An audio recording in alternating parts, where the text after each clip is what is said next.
Hello, everybody. Welcome into the NBA Front Office YouTube channel. Today, it is small forward day. We're going to take a look at the small forwards that are out there on the free agent market. We've already covered the centers. We've already covered the power forwards, working our way up.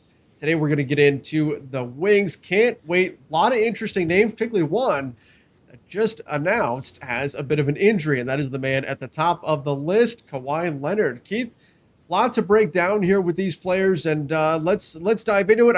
I guess first though we should give a quick recap of our tier system and how this Yeah. works before anybody gets upset and says, "Well, but that guy isn't really a starter," or says, "Why is that guy at the bottom of the list?"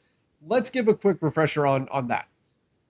Yep. So we use the same philosophy as teams do when they are doing draft boards and draft tiers, as well as free agent tiers. So they slot them generally into one of four tiers: all star. That does not mean the player has to be an all star right now. It's a guy with all star potential or is an all star level guy. That can also, sometimes they might have added fifth tier where it's like all NBA, superstar, something in that level. But we kept it a little simpler and went with four. Then there's starter. Starter doesn't, again, mean they have to be a starter. They just have to play starter minutes or have an impact like a starter, meaning, they might only play 20 minutes, but they close the games and those kind of things there. Then there's rotation players. Those are guys that you can feel comfortable can be in your 10-man rotation. Sometimes that might even include guys who are 11th and 12th guys if the teams go a little deeper, but those are your rotation guys. Then there's fringe players are guys who are at the bottom of your roster.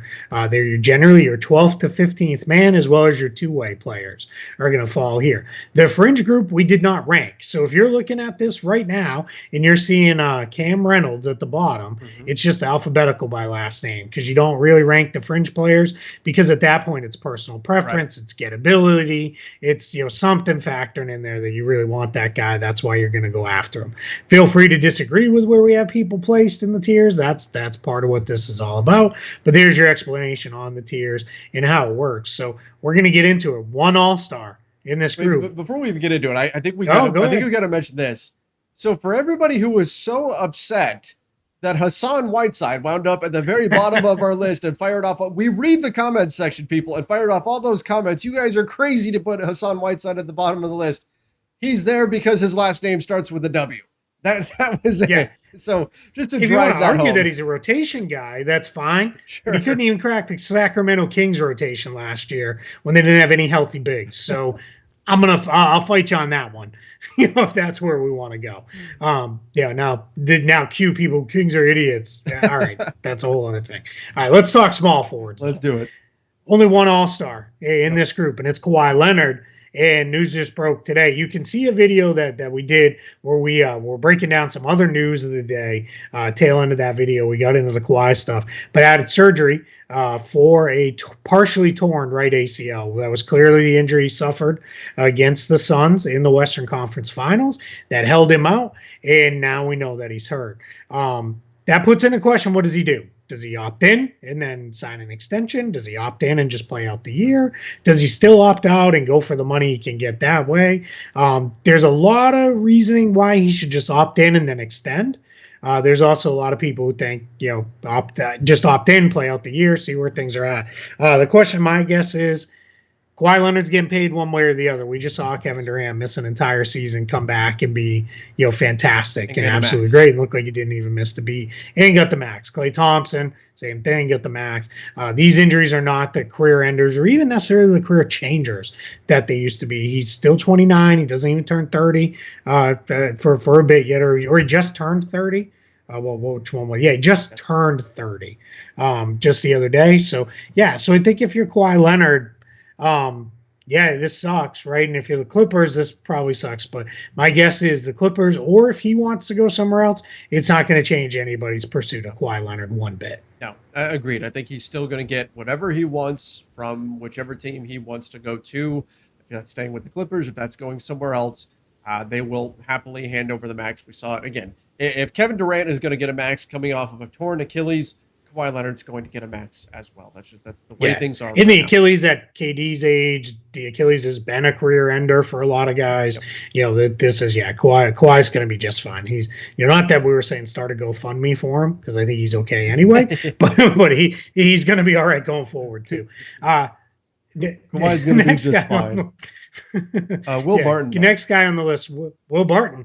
So Will Barton's the only guy I have in the starter criteria. And if you want to yell about these two, you yell at me. You don't have to yell at Trevor. I did these rankings here, so Trevor will tell us here as we go if he disagrees. Yep. But I have him as a starter. Doesn't always start. Started quite a bit for the Nuggets, but again, he's one of those guys. Even if he's coming off the bench, he's going to give you starter level impact. Fantastic scoring option. He's okay defensively. He's not great.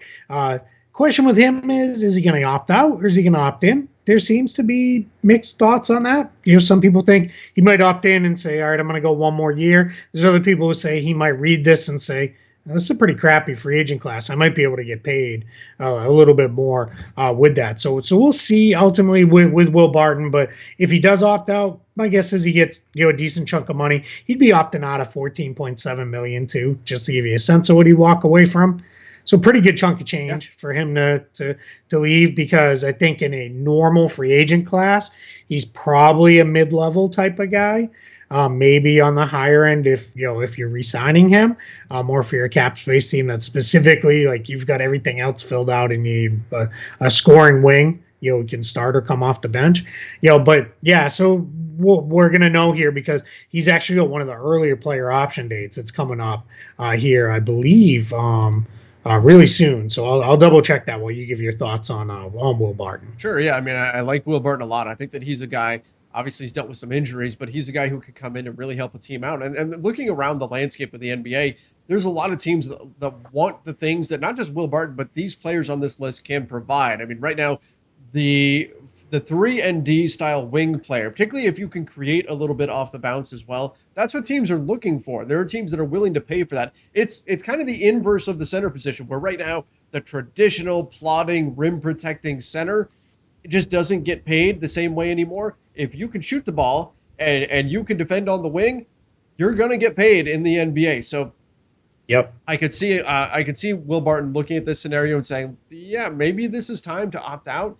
And there's a team that might give me a nice amount of money because of that skill set, because this is the time to cash in if you are a wing player. This new look NBA has become a real boon for these players that are able to defend on the perimeter, that are switchy, that are able to hit from outside the arc. That's what the bread and butter is for the NBA right now. So these guys are going to be in high demand.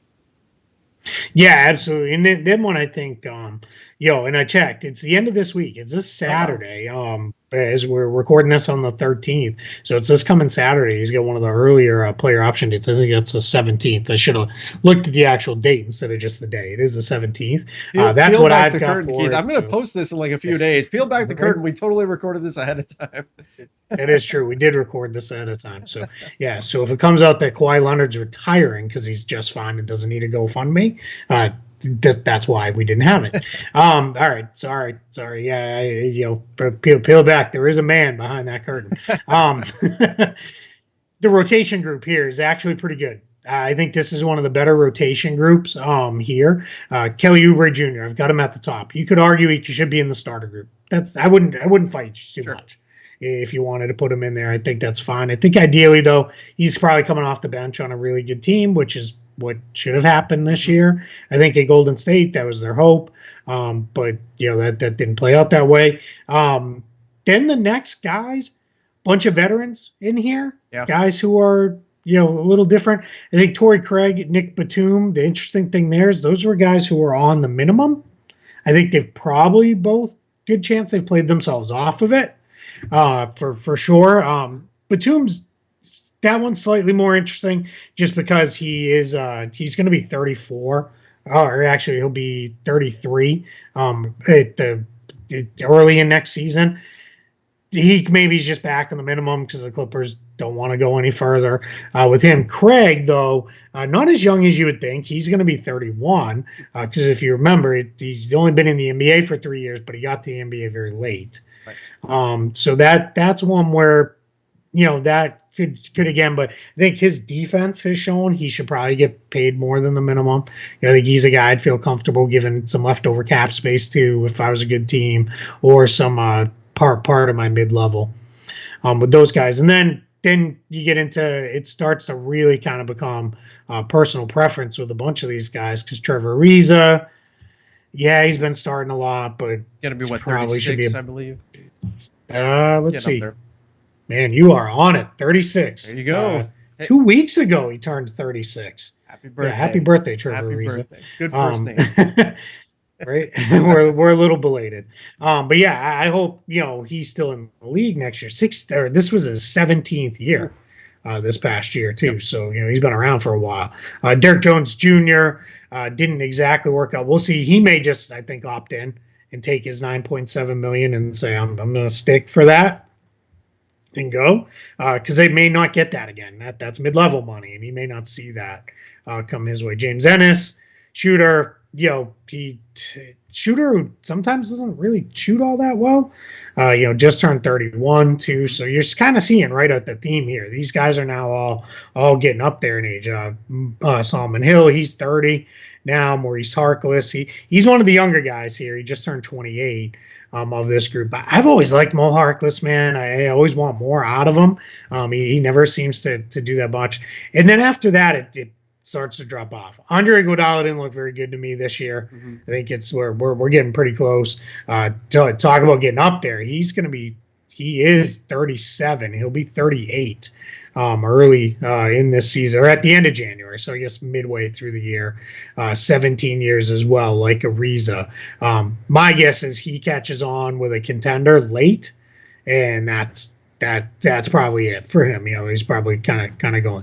Does keep himself in really good shape. Does. So so you do have that part of it going for you. Shemi Ojale, I have him. There. Ojale, again, another guy a little older than I think people think. He'll be 27 early in this season because, remember, he transferred, sat out a year and all that when he was in college, so he was a little older when he got to the league. I have him on here because there's still, I know, teams who really like his defense. But one thing I'll caution is he's very good against one specific kind of player that's a big ball handler. So Giannis, Julius Randle, guy like that. Even not that he shuts down LeBron, but he does okay against LeBron because he's strong ball handler. But any kind of quick wing gives him too much, and if a guy's really got height on him, just if they can get him inside, he doesn't have enough length to bother anybody in there. Guy I'm very interested in to see what you think because I think some people are going to be surprised. Justice Winslow.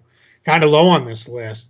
I'm out on Justice Winslow. That's why I have him so low. Yeah, I mean, look, the injury situation, and we talk about, I know we discussed this on a show a few weeks ago, was the Memphis Grizzlies in terms of what they're going to do with Justice Winslow. I could very easily see them declining the option here. And I think they're going to.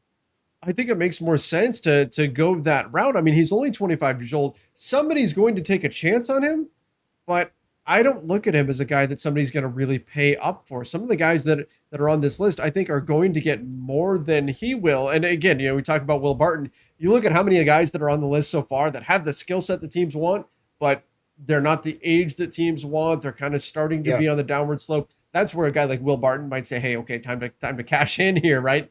But if you look at a guy like Justice Winslow, he's young, but he has such a hard time staying healthy. He's never been able to really fulfill that promise that he's got. So somebody's going to take a chance on him, but I think it's got to be a team that's in a situation where they're not trying to win this season. They're just trying to accumulate assets, and they're going to see what they've got in him. I think the Memphis Grizzlies are trying to take the next step. I don't think they're going to hang on to him specifically given their cap situation. I think it's going to be some random team's going to pick him up and just give him a shot out there. But I would rather have a lot of these guys here knowing that Justice Winslow's upside is higher, but you're going to have a better sense of what you're actually going to get out of some of these guys, like a Nick Batum, like how could you be Mo Harkless, even Trevor Ariza, right? These guys, you're going to have a better sense of, hey, we know what we're getting, whereas Justice Winslow, you don't. Yeah, that's exactly it. I'd much rather pay less probably for Ariza, Iguodala, James Ennis, Torrey Craig, Shemi Ojale, quite frankly. That's why, again, I have them all ranked higher, so clearly I would rather do that. But and then comparatively, I'm not a huge Kelly Oubre guy, but I'd much rather hand Kelly Oubre $13 million a year than I would Justice Winslow, because at least I feel pretty confident Oubre is going to be there. and on the floor for me, most nights. I know he's had some injuries too, but not to the level of Winslow. And then when you get to the last three guys in the rotation group, these names they're all here for various reasons. Abdel Nader was actually playing rotation minutes for the Suns before he got hurt late in the regular season. He's not right 3-and-D guy. If he's your 10th man, you're probably okay. Maybe he may fall in that more. You're better off as your 11th or 12th on a really deep team, and he slides in there. He probably plays every night because someone's always going to be out for some reason with that. Otto Porter Jr., this one I struggle with because he's 28 now, so he's no longer a young prospect. This was his 8th year in the league. He hasn't been able to stay healthy, but if you could get him and get him cheap enough, he's a guy who could be one of those signings where it's like, damn, that worked out. Yep. Wow, you really snagged that guy cheap. Yeah, because he's got that skill set. And he's one of the few guys on this list who can play 3 and 4.